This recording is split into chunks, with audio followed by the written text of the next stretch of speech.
Me han seleccionado para hablar a nombre de la familia del maestro Plinio, en agradecimiento a todos ustedes por estar aquí.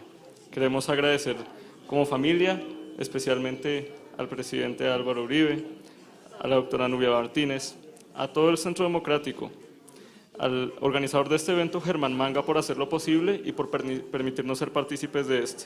Y por supuesto, a todos los demás invitados por honrarnos con su presencia.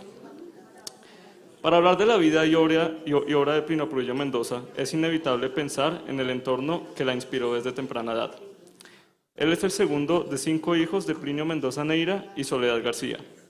Su padre, un destacado político protagonista de un momento crítico del Partido Liberal, buscaba una unión de corrientes de pensamiento en torno al mártir Jorge Eliezer Gaitán, que logró al fin tan solo un día antes de la tragedia que acabó con un país y vio nacer uno nuevo.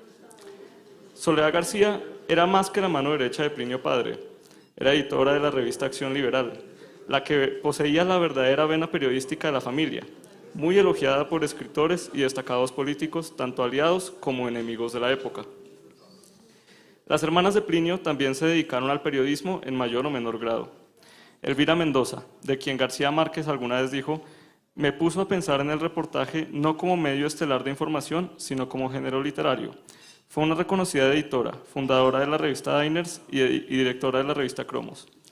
Inés Mendoza, editora y publicista de libros. Soledad Mendoza, directora de la revista Pandora en Venezuela y fundadora de su propia editorial de libros de lujo. Consuelo Mendoza, mi abuela aquí presente, fue directora de la revista Diners por 27 años. Y hoy es directora de su propia editorial de libros y revistas de lujo. María Teresa Mendoza, la menor de las hermanas, más que periodista, fue una artista poseedora de una contundente voz. La hoja de vida de Plinio también está marcada por importantes cargos y grandes éxitos, por supuesto. Autor de varios libros que aquí ya conocemos, fundador y coordinador de la revista Libre, que agrupó a los escritores del boom latinoamericano, director de la revista Momento en Venezuela, director en Colombia de la agencia cubana Noticias Prensa Latina, director de la revista Semana, agregado cultural de la Embajada de Colombia en París y embajador de Colombia en Italia y Portugal. Pero en mi infancia yo a Plinio apenas lo conocía como mi tío abuelo, el que en toda reunión familiar se sienta en la cabecera de la mesa a escuchar a mis demás familiares discutir acaloradamente sobre políticos que en varios casos él conoce personalmente en mayor o menor medida. Sus intervenciones en la discusión son escuchadas atentamente y aún en esa época, sin entender los temas de los que hablaban, me era evidente que tenían un peso considerable mayor que las de los demás. No me quedaba muy claro el porqué, sino hasta el 2013, cuando tuve la oportunidad de estar en el lanzamiento de su libro El país de mi padre. Al final de la conferencia, agarré el ejemplar de mi papá y empecé a leer los primeros párrafos. Teniendo 8 años, a decir verdad, no entendí casi nada. Pero mis padres después me explicaron brevemente los hechos del 9 de abril de 1948 y cómo lo experimentó mi tío y sus hermanas. Desde ese entonces, no conozco a Plinio solo como mi tío, sino también como uno de los mejores, si no el mejor cronista de la historia del siglo XX de Colombia y Latinoamérica.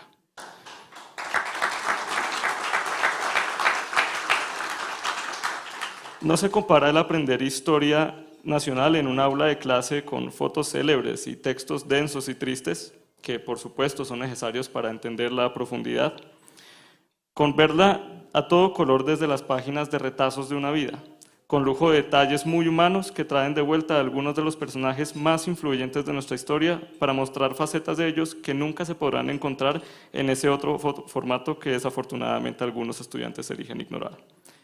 Pero desde sus libros y entrevistas, no solo se logra conocer mejor a personajes recurrentes como García Márquez y Camilo Torres, sino al mismo autor. Uno puede ser testigo ausente de sus viajes que lo han llevado a todas partes del mundo y a conocer a todo tipo de personas y cómo estos lo han impactado. El resultado de esa vida tan movida lo puedo ver en la persona que veo cuando los sábados voy a la casa de mi abuela y lo encuentro ahí sentado a la mesa. Es un personaje que he ido conociendo en épocas distintas, pero al mismo tiempo, como si se encontrara uno viviendo en una de las novelas de su buen amigo Gabo. Es todo un privilegio tener esa herramienta siendo uno de los miembros más jóvenes de la familia, porque sería relativamente poco lo que uno podría captar con la sola vista que no experimentó ni siquiera el cambio de siglo.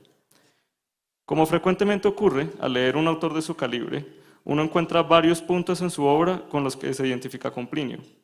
En Retazos de una vida menciona que a la hora de escoger carrera después de graduarse del bachillerato, sus dos mejores amigos se pusieron a estudiar Derecho en la Nacional, y a pesar de estar relacionada con sus temas de interés, no se les unió porque conocía de cerca el mundo de juzgados y notarías de su padre, que en nada le llamaba la atención. Con todo y que no tengo un abogado de referente en la casa, más o menos esas mismas palabras utilicé cuando algún amigo del colegio me sugirió que fuera a estudiar Derecho en el externado con él en vez de Periodismo en el Rosario.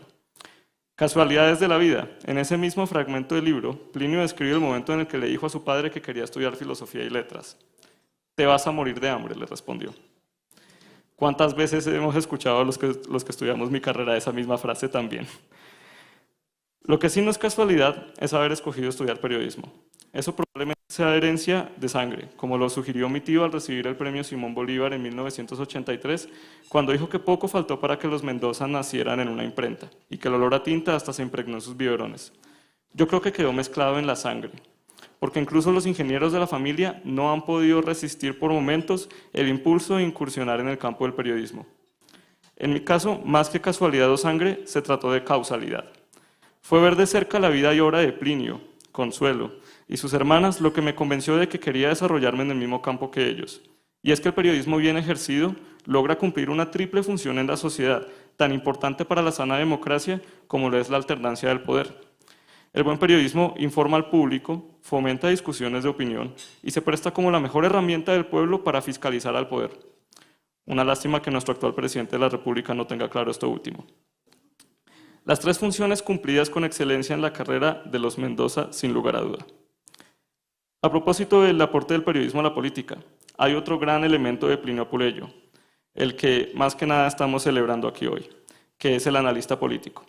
Desde sus columnas en periódicos siempre hizo muy importantes contribuciones a la discusión política del momento, planteando inquietudes que nadie más veía, recordándonos los peligros que representan los políticos completamente casados con ideologías y para nada con el pragmatismo básico necesario de un administrador público. Muy crítico al clientelismo tradicional en nuestro país desde el Frente Nacional, además. El trabajo más trascendental que ha realizado en este campo, sin duda, es el Manual del Perfecto Idiota Latinoamericano, que escribió junto a Carlos Alberto Montaner y Álvaro Vargas Llosa hace ya casi 30 años. Y sin embargo, las críticas de los discursos trasnochados de socialismo realizadas en el libro siguen siendo perfectamente vigentes hoy en día, tanto así que describen casi al pie de la letra la fórmula de campaña que tuvo el gobierno actual. En la presentación del libro hecha por Mario Vargas Llosa se lee: «El perfecto idiota cree que somos pobres porque ellos son ricos y viceversa, que la historia es una exitosa conspiración de malos contra buenos en la que aquellos siempre ganan y nosotros siempre perdemos». Hasta ahí llega el conocimiento de teoría económica del perfecto idiota. Y repite esa idea cual disco rayado, mientras a nivel continental nuestras monedas se devalúan estrepitosamente, disminuyendo la riqueza de todos por igual. Lo que el libro no vio venir, desafortunadamente, fue que el socialismo del siglo XXI eventualmente implementaría nuevas estrategias para captar y cultivar idiotas en las instancias en las que el viejo discurso de lucha de clases empezaría a fallar, vendiendo nuevas ideas de sistemas de opresión completamente invisibles para todos, curiosamente, menos para los activistas que luchan contra ellos. De tal manera que ahora algunos se quejan de unos blanquitos ricos que se oponen al cambio, estando en un país donde predomina absolutamente el color mestizo. Es de ese nivel el absurdo que hoy manejamos. Pero para eso están precisamente autores como Plinio, que ponen en evidencia esos absurdos y advierten contra ello para que podamos reaccionar a tiempo y sacar a la región de este círculo de miseria administrado por líderes que en vez de solucionar nos enfrentan unos a otros como si en eso estuviera la clave del éxito nacional. Plinio Apuleyo Mendoza es y seguirá siendo un excelente referente de lo que debe ser el periodismo crítico del poder. Gracias.